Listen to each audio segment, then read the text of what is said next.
Es una cosa impresionante porque yo estaba considerando nada más esto, Jonás. En los últimos 5 años, todo comenzó con la pandemia. Después vino la invasión de Ucrania de parte de Rusia. En tercer lugar, el problema que amenazó China con invadir Taiwán. Todo esto en los últimos 5 años. Después la caída increíble e inesperada del régimen de Bashar en Siria. Después viene la eliminación de los grupos terroristas de parte de Israel, de Hezbollah y de Hamas.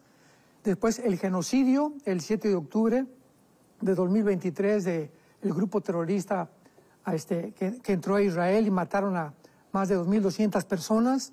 Después la elección inesperada también de Trump, la amenaza ahora de India y Pakistán para entrar en guerra, la elección del nuevo Papa y la cereza en el pastel, el conflicto actual en el Medio Oriente. O sea, ya el que no crea realmente en las profecías bíblicas y el que no crea que nos encontramos en la generación final, que yo le llamo la generación de la higuera, ¿verdad? Es porque realmente no le ha amanecido.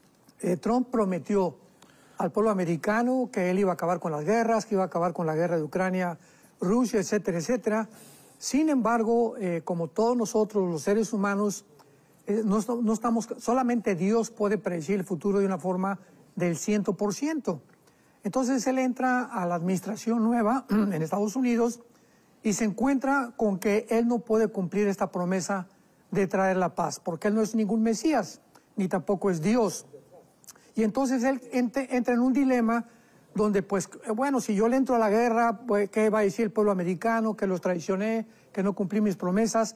Sin embargo, la realidad es muy diferente, porque él, como cualquier persona racional, ¿verdad?, tenemos que comprender que nos encontramos en un mundo muy conflictivo, donde las guerras no van a detenerse hasta la segunda venida de Jesucristo, que va a impedir la aniquilación total de la raza humana con la famosa guerra del Armagedón. Entonces Trump abre los ojos y se da cuenta que Irán es una amenaza mundial, o sea, no solamente a Israel. Y al principio, lo hemos visto la semana pasada y las últimas 2 semanas, dejó a Israel que bombardearan a Irán para decirle yo no me voy a meter, para que Irán también se diera cuenta que no está involucrado Estados Unidos. Pero ya ahora que ya se complica la situación y vuelve el Ayatollah Khomeini, el líder de Irán, a amenazar a Estados Unidos, diciendo que es el gran Satán, ¿verdad?, y que el pequeño Satán es Israel y que él va a extender su ley Sharia en el mundo entero cuando venga el famoso Mahdi, porque la rama del Ayatollah Khomeini del Islam pertenecen a los chiitas. Los sunnis son los de Siria y los chiitas son los de Irán y Arabia Saudita. Entonces él anhela, ¿verdad?, que venga el líder supremo, que para nosotros va a ser el anticristo, que va a traer la paz. Entonces abrió ya los ojos de Trump, se dio cuenta que este hombre, las bombas atómicas que tiene y las plantas nucleares que han bombardeado, que no han sido las 7 plantas y sitios nucleares, necesita Estados Unidos hacer algo. Porque para eso le levantó Estados Unidos desde la Segunda Guerra Mundial, para proteger a Israel. Entonces ahorita tuvo que involucrarse ya. Ya ahorita en Bahrein, en el Golfo Pérsico, ya hay está el portaaviones Nimitz, que es el más grande del mundo. Están como 6 o 7 barcos de cruceros navales en el Golfo Pérsico, esperando, ¿verdad?, tratar de bombardear a Irán.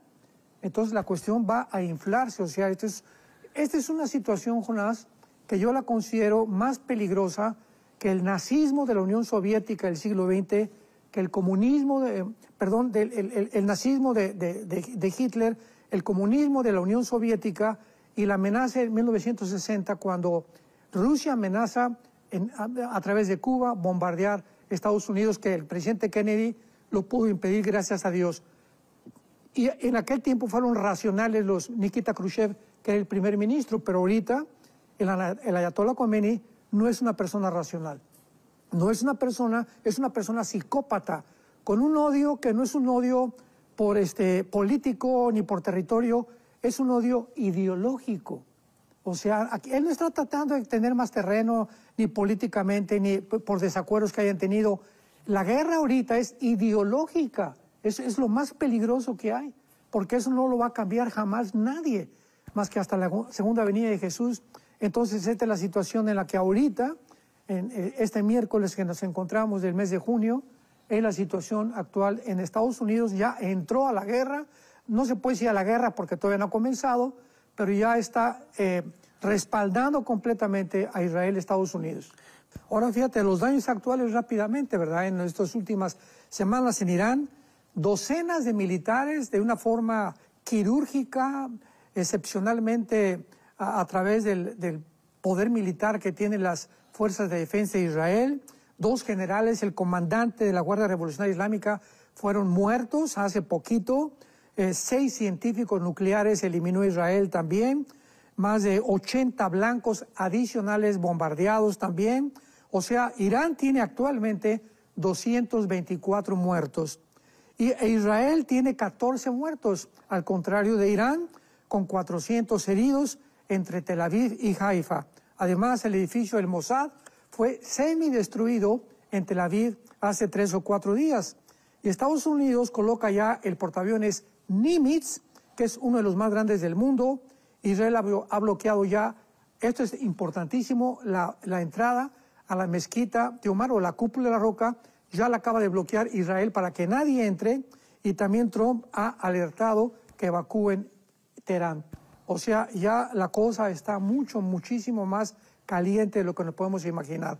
Pero hasta ahorita es el resultado, hasta este día, de este enfrentamiento entre Irán e Israel. En la Biblia, vamos ahora a ver lo que dice la Biblia, porque hay una desinformación impresionante de los medios de comunicación.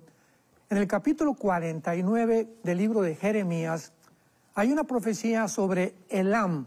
Muy bien, ¿qué es Elam? Elam es la parte sur de Irán que está conectada de su lado occidental con el Golfo Pérsico, o sea, casi a la orilla del Golfo Pérsico.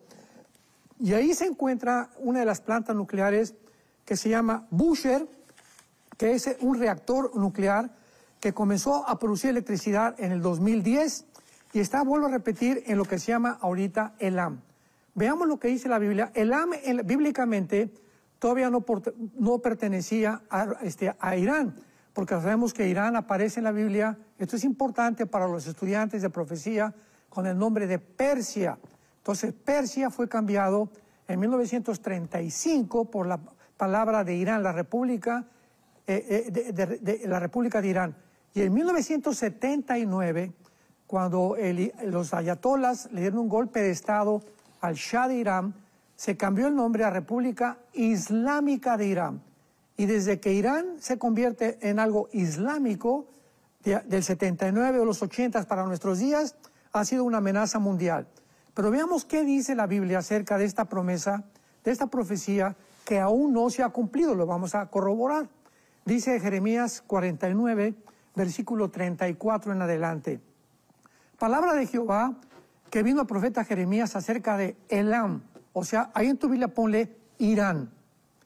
En el principio del reinado de Sedequías, rey de Judá, diciendo, así ha dicho Jehová de los ejércitos, he aquí que yo quiebro el arco de Elam, parte principal de su fortaleza. El arco son los aparatos que lanzan los cohetes actualmente. Hace 2500 años no existía esto, ¿verdad? Pero qué interesante que este detalle está incluido. Yo quiebro el arco de Elam, principal parte de su fortaleza, que ha sido la fortaleza actualmente de Irán por los grupos proxys terroristas, pero principalmente los lanzamientos de los misiles que ha efectuado en contra de Israel. Y dice el versículo 36, traeré sobre Elam los 4 vientos de los 4 puntos del cielo, los aventaré a todos estos vientos, y no habrá nación a donde no vayan fugitivos de Elam. O sea, hace 2500 años, no solamente es una profecía acerca de un territorio geográfico de Irán, sino también está profetizando que va a haber fugitivos. Y hace algunos días que el presidente Trump dijo que por favor evacuaran Teherán, ya miles de iraníes, de persas, ¿verdad?, que están dejando completamente el terreno de Teherán, que es la capital al norte de Irán, de la República Islámica de Irán. Y esto significa que el 80% de los habitantes de Irán no están de acuerdo con los ayatolas. Pero la profecía continúa diciendo, y haré que Elam se intimide delante de sus enemigos.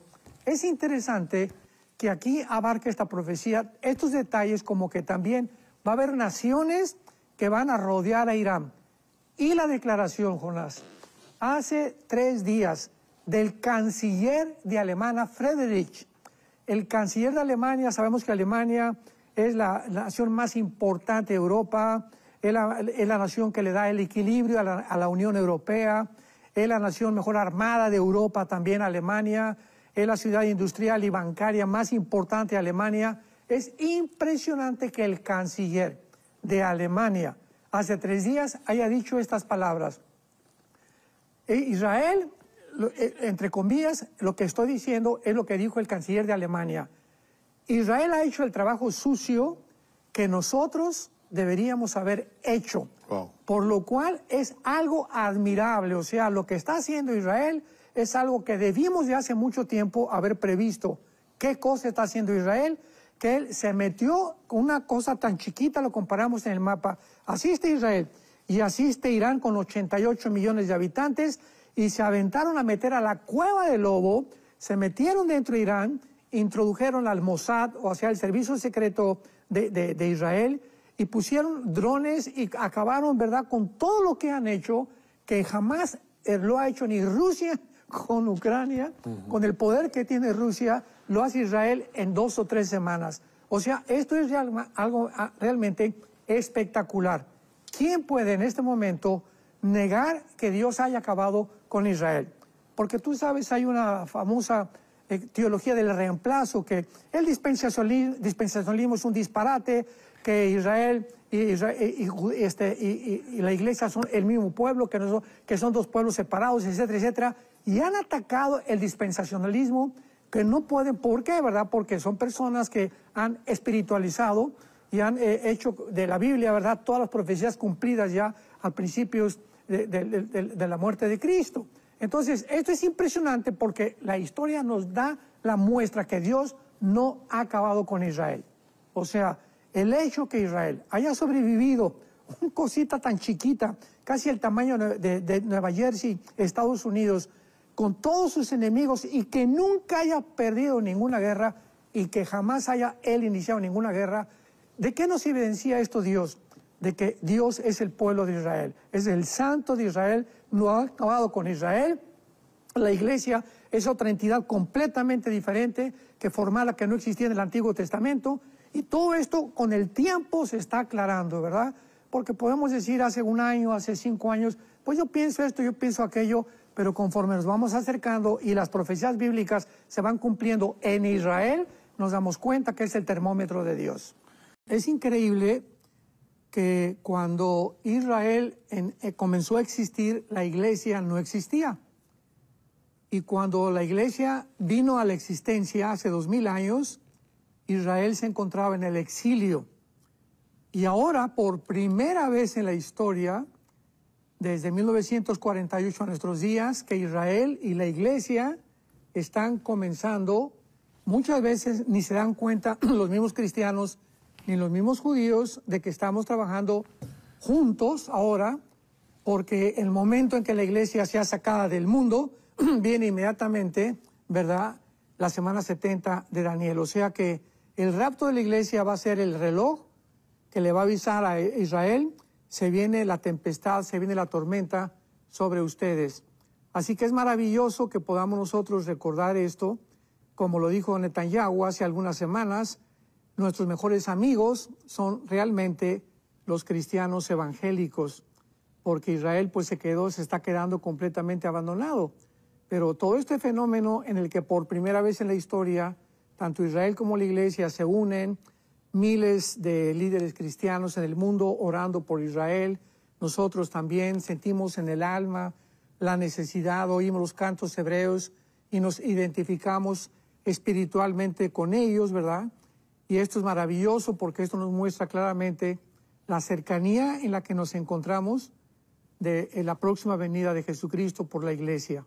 Irán nunca había participado directamente. Siempre había participado a través del grupo de Hamas, porque Irán sostiene a todos los grupos terroristas del mundo, llámense Hamas, Hezbollah, Al-Qaeda, ISIS, Talibán, los Houthis de Yemen, etcétera, etcétera. Pero esta es la primera vez en la historia que Irán actúa directamente. E Israel estaba esperando precisamente este momento.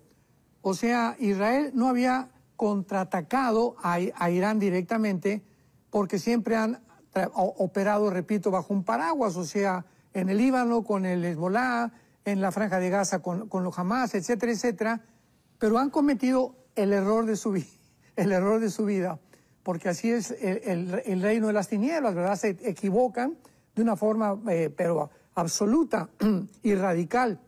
Y ahora que Irán ya avienta 186 misiles en estos últimos días contra Israel, y estamos hablando ya no de cohetes, mandaron misiles ya más grandes, de los que tienen ahí guardados, que gracias a Dios solamente una persona en Jericó murió, pero todos fueron interceptados la mayoría por el escudo de hierro. Pero ahora Israel, repito, tiene la oportunidad de contraatacar a Irán justificadamente ante el mundo, porque ya nadie puede decir, oye, ¿cómo es posible que hayan atacado a Irán, etcétera, etcétera? Oye, pero si nos mandan 186 misiles a México o 186 misiles a Costa Rica, otra nación, no nos vamos a quedar con los brazos cruzados. Entonces ahora Israel va a contraatacar definitivamente. Ahora, hay dos puntos importantes. Uno, es importante que recordemos que Irán va a sobrevivir, porque Irán se encuentra en Ezequiel capítulo 38 como Persia, como Parsás, en el latín y en el griego, que es Irán. Se le cambió el nombre en 1985 a la República de Irán, 1935, perdón, en el 79 la República Islámica de Irán, cuando sacaron al Shah de Irán.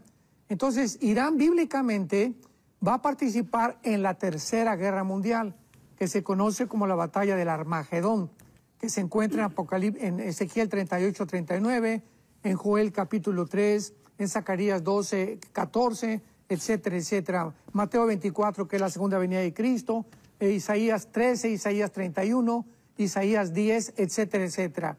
Entonces, Irán va a sobrevivir. La pregunta es la siguiente. Si contraataca, porque eso es lo que nos han bombardeado en los correos actualmente. Si Israel contraataca, ¿cómo va a ser este contraataque? Porque Israel no se va a ir contra la población de Irán. Los pobres iraníes, ¿verdad?, están, como dijimos al principio, están protestando, dándole gracias a Dios de que Israel está acabando con estos grupos terroristas, porque han sido una pesadilla para el pueblo del Líbano y para el pueblo de Irán. Y esto lo deberían de pensar otra vez los que andan por las calles desfilando, apoyando a los grupos terroristas, ¿verdad?, y que acusando de genocida, cuando es el mismo pueblo los que están protestando, cosa que en el occidente no lo estamos haciendo por la desinformación tan grande que existe. Entonces, ahora Israel va a atacar, y es posible que se cumpla la profecía de Jeremías 49, donde se describe hace 2600 años que una zona llamada Elam con E de Enrique, L de Lola, Elam, tal como suena, que se encuentra, si tienes un mapa ahorita, se encuentra hasta el sur de Irán, pegado exactamente del lado occidental al Golfo Pérsico. Elam, en el Antiguo Testamento, no pertenecía a Irán, ahora pertenece a Irán, ya es una zona de Irán. Es como Arjuela ya, o Heredia en Costa Rica, como una zona por acá también en México, que ya forma parte de nuestra República Mexicana.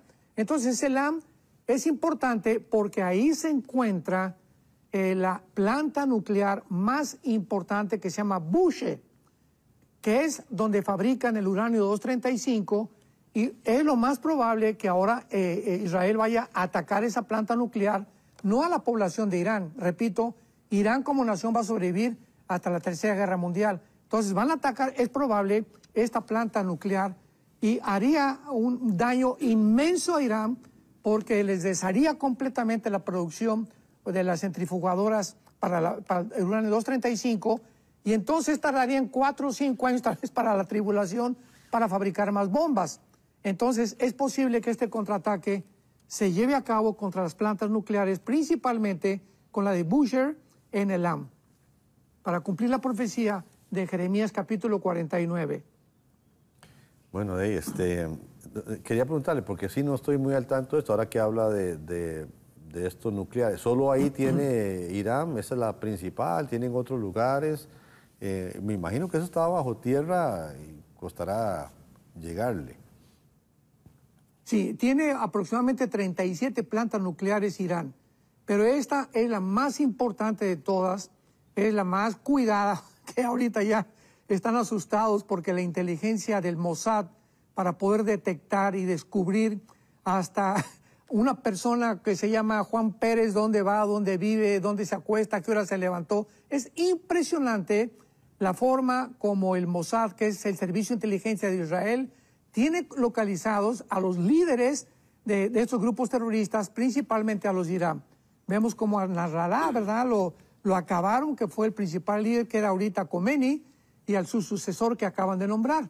Pero es imposible, ¿verdad?, que Israel pueda bombardear todas las plantas nucleares, pero repito, esta es la más importante de todas. Wow. Sí, el nombre de Elán me hizo recordar Pentecostés cuando dice que habían elamitas también en la zona, entonces esta zona bien conocida milenariamente. Detrás de todos los eventos, principalmente de las guerras, se encuentra una dimensión espiritual. Ahorita el conflicto espiritual en el Medio Oriente es gravísimo porque es una de las formas como Dios a la iglesia nos pone atentos, nos pone a que subamos las antenas, porque son como banderas rojas para la iglesia, ya que Israel y la iglesia están íntimamente unidos, ¿verdad?, espiritualmente delante de Dios. Israel está como el pueblo terrenal de Dios, la iglesia como el pueblo o la familia espiritual de Dios. Nosotros fuimos encajados en el olivo, dice la Biblia, y participamos de las bendiciones del pacto abrámico, Gálatas capítulo 3, Romanos capítulo 11. Así que es muy importante que recordemos, ¿verdad? En las guerras hay muchos aspectos bíblicos, hay aspectos territoriales, humanitarios, psicológicos, militares, políticos, económicos principalmente y políticos, pero más que nada, bíblicamente, son espirituales. Así que nosotros podemos ver desde el Antiguo Testamento, ¿verdad?, esta dimensión espiritual operando en el sentido de atacar a los líderes. O sea, el ataque es contra el presidente de Estados Unidos, contra Netanyahu, contra el presidente de Canadá, contra los líderes, dictadores o reyes. Y esto lo vemos claramente en el libro de Isaías. Me gustaría en el capítulo 10 de Isaías ver algo interesantísimo que nos muestra claramente lo que el anticristo va a hacer. Y esto lo podemos ya aunar con lo que está sucediendo, y cuando unimos estas piezas del rompecabezas, pues tenemos un panorama un poco más específico, más claro, para que podamos nosotros entenderlo. Por ejemplo, dice en Isaías capítulo 10, versículo 13 y 14, hablando del anticristo, porque dijo, con el poder de mi mano lo he hecho, con mi sabiduría, porque he sido prudente. O sea, esto es lo que el anticristo está hablando y lo está repitiendo aquí la Biblia, que es lo que él va a decir. Quité los territorios de los pueblos y saqueé sus tesoros, derribé como valientes a los que estaban sentados, y halló mi mano como nido de riquezas de los pueblos, y como se recogen los huevos abandonados, así me apoderé yo de toda la tierra, y no hubo quien moviera ala, ni abriese boca, y graznase. Vemos nosotros que la entrada del anticristo en el mundo es, ¿qué cosa? Apoderarse completamente de toda la tierra. Y dice el versículo 20 y 21 del mismo capítulo: acontecerá en aquel tiempo que los que hayan quedado de Israel y los que hayan quedado de la casa de Jacob nunca más se apoyarán en el que los hirió, o sea, en el anticristo que hizo un pacto anteriormente con ellos, sino que se apoyarán en Jehová, el Santo de Israel. El remanente volverá, el remanente de Jacob volverá al Dios fuerte. Esto es muy importante porque vemos claramente que lo que está sucediendo actualmente en Israel es un conflicto de identidad. Hace poco estaba leyendo algunos artículos acerca de la famosa Agenda 2030, que ya está desde el 2015 programada. Pero el centro de la Agenda 2030, fue lo que más me impactó, hace apenas algunos días lo acabo de constatar, es el programa de la identidad de género. ¿Por qué una agenda, por qué los políticos, diplomáticos, politólogos, filósofos se enfocan tanto y por qué le han dado tanto importancia a la identidad de género? Una cosa que me sorprendió es que nunca mencionan en la agenda la palabra sexo. Únicamente usan la palabra género.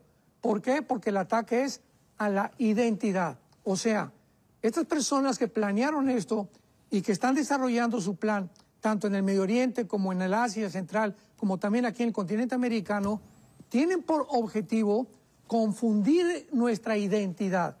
Y cuando recordamos que Daniel, cuando llegó a Babilonia, en el capítulo 1 del libro de Daniel, lo primero que el rey Nabucodonosor hizo fue, ¿qué cosa? Confundir su identidad. Les quería quitar sus costumbres, sus tradiciones, cambiarle su nombre y cambiarle su religión. Porque cuando el diablo cambia y logra cambiar nuestra identidad, ¿qué sucede? Pues nos confunde. Y es lo que ha tratado de hacer con Israel. Ha tratado de confundirlos y repetirles: la tierra no es de ustedes. Ustedes, como se está repitiendo inclusive en medios cristianos, ustedes ya no son el pueblo de Dios. Ya Dios no tiene que ver nada con ustedes. Ustedes pecaron, ya Dios los abandonó. Y este ataque a la identidad, tanto nacional como individual, de los seres humanos, es precisamente donde se encuentra el mayor veneno para poder dañar y confundir nuestra identidad, tanto de género como hombre y como de mujer, como nacionalmente como de gobierno. Entonces, todo esto nos habla de una guerra espiritual, y es lo que le llaman los árabes, principalmente los grupos terroristas, la Guerra Santa. Cuando en 1970, 80, en esa década se inició Yasser Arafat, usaron el nombre yihad, con Y, la yihad, que es la Guerra Santa, porque en el Medio Oriente todo es completamente diferente al hemisferio occidental. El Medio Oriente es religión, religión, religión, Alá, Alá, Alá. Todo está relacionado con la religión. No así en el hemisferio occidental. Entonces, todas las guerras, ellos les llaman yihad, o sea, son guerras religiosas. Entonces, la enfrascan, la enmarcan de un concepto, una conceptualización religiosa santa, para que ellos puedan justificar las matanzas, las masacres y todo lo que han hecho, sobre todo el 7 de octubre. Entonces, esto es un conflicto, no cabe duda, de carácter espiritual, principalmente donde los poderes del mal saben que les queda poco tiempo y van a continuar con esta presión contra Israel de parte de Estados Unidos y otras naciones, para que ellos puedan convencerse que se van a quedar solos. Yo pienso que, para finalizar este punto, que si Netanyahu muere, o si él ya no queda al frente ahorita de Israel, Israel acabaría completamente abandonado para ser vulnerable y ser infiltrado por el anticristo. El libro de Daniel, que es un libro maravilloso, donde se encuentran las principales profecías de los últimos días. En el capítulo 10, el Espíritu Santo nos revela un escenario donde Daniel estaba orando y un ángel de Dios es enviado a la tierra para que le comunique a Daniel el programa de Dios que se conoce como la semana 70 de Daniel, o las 70 semanas de la profecía de Daniel, que está en el capítulo 9, y pueda Israel tener un concepto, una seguridad de todo lo que Dios va a hacer con Israel, porque Israel es y sigue siendo el centro de las Sagradas Escrituras. Entonces, en el capítulo 10 vemos nosotros de qué forma estas entidades espirituales, que se llaman en el Nuevo Testamento, Efesios 6:12, principados satánicos, gobernadores de las tinieblas, han operado en todos los imperios del pasado, comenzando con el imperio egipcio, que fue el primero que persiguió a Israel, el imperio asirio, babilónico, los medos persas, los griegos y los romanos. Estos principados invisibles que el mundo todavía no se da cuenta, y pocos cristianos han podido crear conciencia de esta realidad, son los que están operando en todo aquello que se desarrolla en el mundo, como las guerras espirituales. Por ejemplo, en Daniel 10 dice el versículo 13 que cuando Daniel comienza a orar se le aparece el ángel Gabriel y le dice el versículo 12 a Daniel 10:12, no temas, desde el primer día que tú dispusiste tu corazón a entender y a humillarte en la presencia de tu Dios, fueron oídas tus palabras. Y yo he venido a causa de lo que tú has orado. Mas el príncipe del reino de Persia, o sea, el Sahar Malkut en el hebreo, que significa el principado o el satánico que gobernaba en aquel tiempo lo que es actualmente Irán. Esto es importantísimo porque Irán vuelve otra vez a cobrar publicidad y ahora sí comienza el mundo a hablar y a mencionar mucho más, más renombre de la nación de Irán. ¿Por qué? Porque fue el principado que se opuso en tiempo de Daniel para que Dios no pudiera revelarle a Daniel el programa ni a su pueblo, que es Israel, cuál era el programa cronológico que tenía Daniel, Dios para ellos.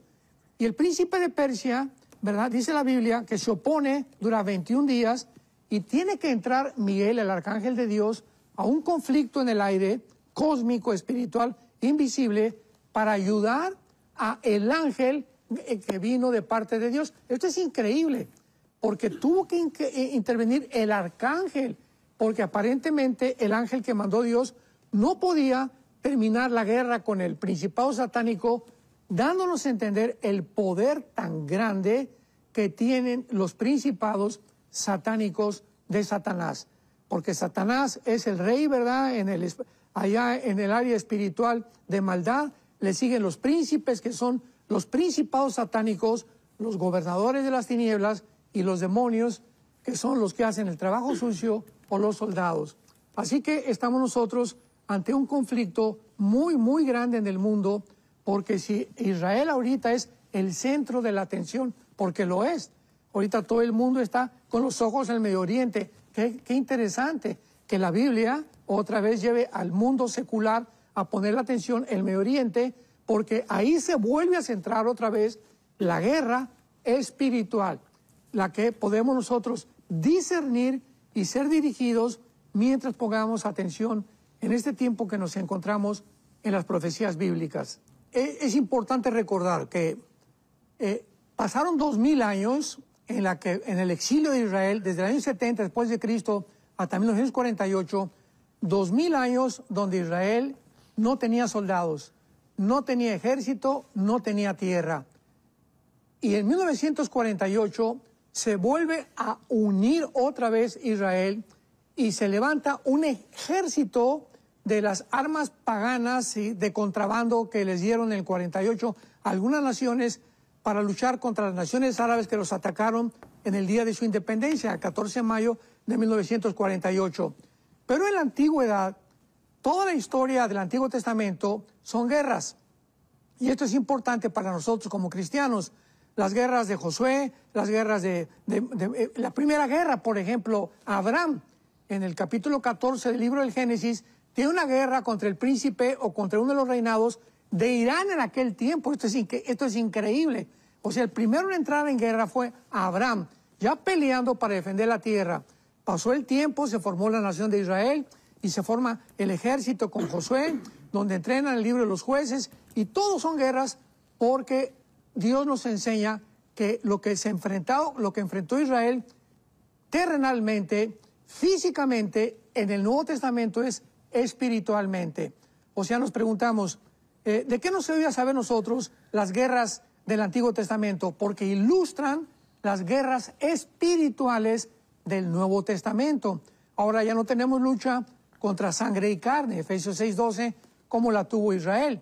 Entonces ahora nuestra lucha es espiritual. Y si nosotros no sabemos pelear como peleó en el 48 Israel, se levantó y se sublevaron a el ataque que querían aplastarlos otra vez, la iglesia va a pasar exactamente lo mismo. ¿Por qué Israel no ha podido ser vencido? Porque existe Dios, y existe Dios porque existe Israel. ¿Y por qué existe la iglesia? Porque las puertas del infierno no prevalecerán contra nosotros si nosotros nos levantamos como Israel en el 48, que después de 2000 años se vuelven a subir al caballo, vuelven a tomar las armas y han tenido ahorita más de 73 años que no dejan las ametralladoras ni los rifles. Así que nos encontramos los cristianos también en un punto donde si dejamos de pelear y si olvidamos cuáles son nuestras armas de la luz y nuestras armas espirituales, vamos a ser derrotados. Y la Biblia nos muestra claramente que la iglesia va a terminar en la apostasía. Va a haber un remanente, como lo hubo en el Antiguo Testamento, de muy pocos judíos que obedecieron, y es el remanente que va a ser salvado también al final de los días. Y de la misma forma en la iglesia hay un remanente. En todas las iglesias del mundo hay un grupo muy pequeño de cristianos fieles que saben cómo pelear la guerra espiritual y son los que van a sobrevivir. Los demás cristianos van a ser pisoteados principalmente porque de cristianos no tenían absolutamente nada más que el nombre. Iban a la iglesia el domingo, iban de vez en cuando y gritaban y buscaban emociones y buscaban sentir a Dios. Nunca tuvieron una comunión con Cristo, nunca siguieron a Jesucristo realmente a través de la Biblia. Y son los cristianos que van a caer y están cayendo ahorita como fichas de dominó. Por ejemplo, en el capítulo 14 del libro de Isaías, versículo del 12 al 14, nos habla claramente de la caída de Lucifer, que significa la lámpara o la luz de la mañana o el que alumbra. Dice, ¿cómo caíste del cielo, oh lucero, hijo de la mañana? Cortado fuiste por tierra, tú que debilitabas a las naciones. O sea, desde el principio, desde la caída de Lucifer, el blanco han sido las naciones. ¿Por qué? Porque es más fácil a Lucifer controlar a un hombre, a un gobernante, o a un dictador, o a un rey, que a todo el pueblo. Porque si controla al gobernante, el gobernante en las manos de Lucifer, puede Lucifer tener el control del pueblo también. Entonces, esto es lo que ha pasado en el siglo XXI también. Nos encontramos actualmente muchos gobiernos como Irán, donde la iglesia está creciendo de una forma impresionante. El pueblo de Irán está en contra de los líderes, pero los líderes, los ayatolás, son los que están atrayendo la atención del mundo, pero no el pueblo. Pasa en Cuba, pasa en Venezuela, pasa en cantidad de naciones donde los venezolanos son preciosos, los cubanos son preciosos. México es un país lindo, hospitalario, pero son los gobernantes los que están trayendo la desgracia, la explotación, lo que están haciendo que realmente los poderes de las tinieblas ataquen al pueblo. Y si nosotros en un país que vivimos, teniendo un gobierno que no está a favor de la Biblia, ni tampoco de la familia, ni tampoco del matrimonio entre hombre y mujer, tenemos los cristianos en la iglesia que cerrar filas y guardarnos porque el ataque viene contra nosotros. Entonces, este es el ataque espiritual de Satanás. Tenemos que entenderlo. Es a las naciones, a los líderes. Por eso 1 Timoteo 2 nos manda orar por los líderes, porque claro, por ello tenemos paz y armonía. Y dice a continuación que Satanás decía en su corazón, subiré al cielo, junto a las estrellas levantaré mi trono y me sentaré en el testimonio a los lados del norte. ¿Cuál es el programa de Satanás? Atacar las naciones y él levantarse sobre todos los demás. El control sobre los seres humanos. ¿Cómo lo está haciendo en el siglo XXI? Lo está haciendo atacando ya ahorita a los niños. Ahorita con la ideología de género, el ataque es devastador contra la infancia. Es un ataque sangriento, es un ataque donde si él puede lograr que se decrete la pedofilia en las Naciones Unidas en los próximos meses, pues va a ser devastador el ataque contra la familia, porque ya ahorita atacó el matrimonio, ya redefinió el matrimonio, ya atacó el género, ya redefinió el género, ya se va contra los niños para decirles a los niños que no son lo que ellos han nacido. Y si no estamos conscientes de esto, y si no nos damos cuenta por dónde vienen los dardos de fuego de Satanás, pues vamos a caer.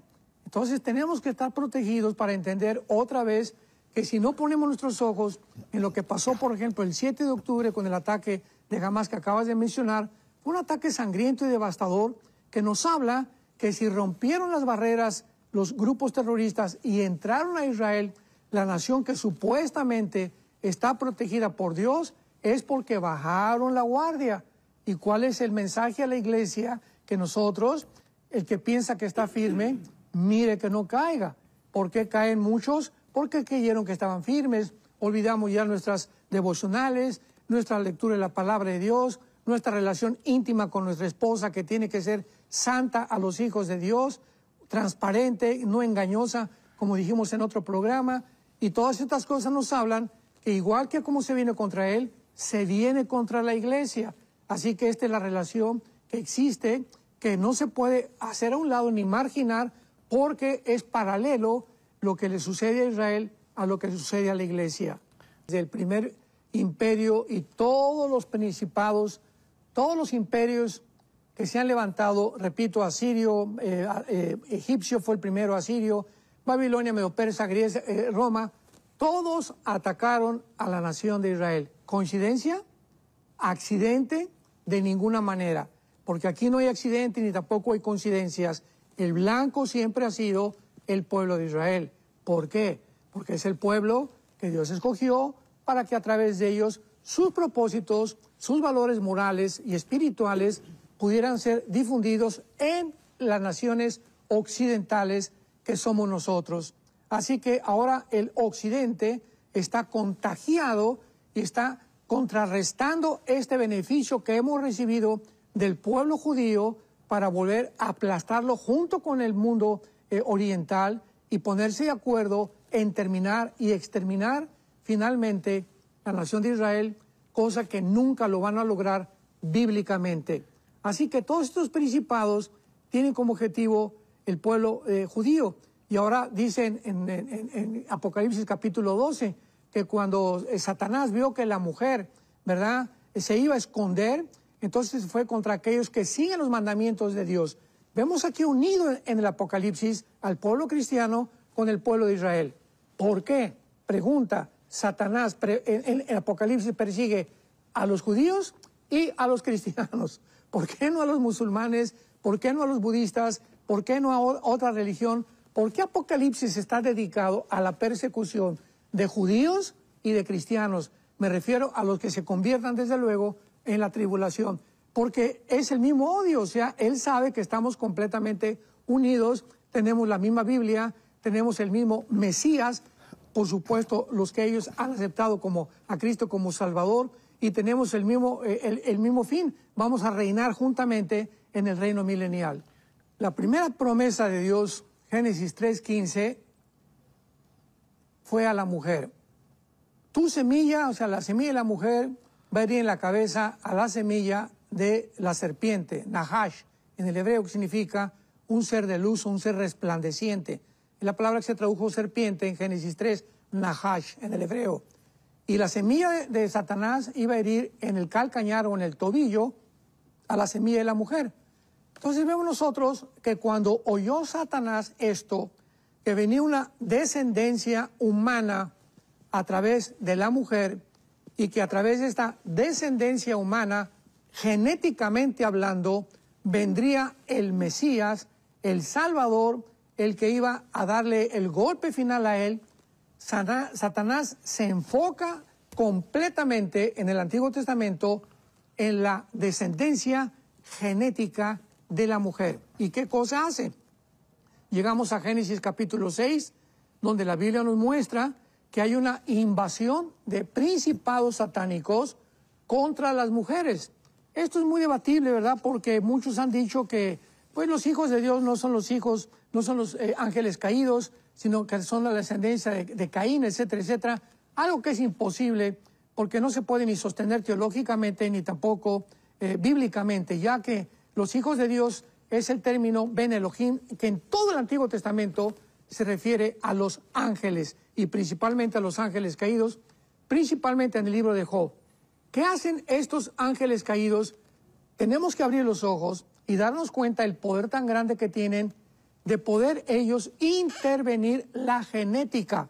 Entonces, hubo algo ahí entre los ángeles y las mujeres, que las mujeres se embarazaron, así literalmente, dice la Biblia en el versículo 4, había gigantes, también después que se llegaron los hijos de los hombres a las hijas de las mujeres y les engendraron hijos. Y esta palabra engendrar, yalad, en el hebreo, es parir. O sea, de alguna manera, ellos pudieron alterar la genética humana para producir gigantes de 4 metros con 12 dedos en las manos y 12 dedos en los pies. Esto es el primer ataque genético para tratar de impedir que naciera genéticamente el Mesías, cosa que pues no lograron.